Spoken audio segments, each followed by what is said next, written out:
बदनापूर शहरातील कॅनरा बँकची शाखा आहे.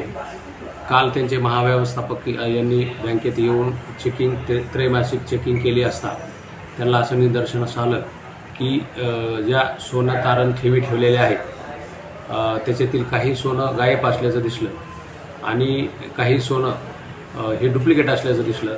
त्याच्यावरून त्यांनी तपासणी केली असता CCTV फुटेज आणि बाकी गोष्टी पाहिल्या असता बँकेचे मॅनेजर वीरेंद्र पाटणकर, त्यांचा सहकारी ऑफिसर संजय डोंगरे आणि सुवर्णकार प्रवीण बुराडे बदनापूर यांनी संगनमत करून बनावट सोनं हे खरं असल्याचं भासवून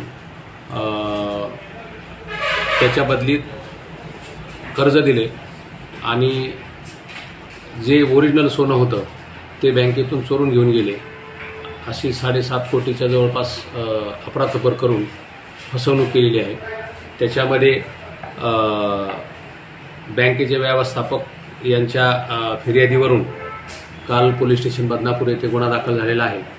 त्याच्यामधील एक सोनार प्रवीण बुराडे यांना रात्री अटक केलेली आहे आणि जो वीरेंद्र जो पाटणकर हे आहे मॅनेजर, त्याला सुद्धा ताब्यात घेण्यात आलेले आहे.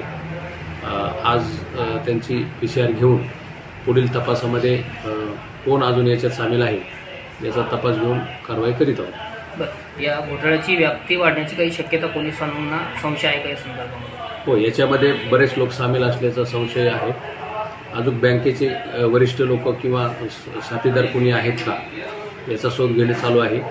तसेच इतर लोकांनी त्यांना साथ दिलेली आहे का, स्वतःच्या अकाउंटवर काही पैसे घेतलेले आहेत का याचा तपास करून योग्य ती कार्यवाही करीत आहोत. मुख्य आरोपीतून 2 अटक आलेले आहेत, 1 बाकी आहे. हो, एक फरार आहे, त्याचा शोध चालू आहे.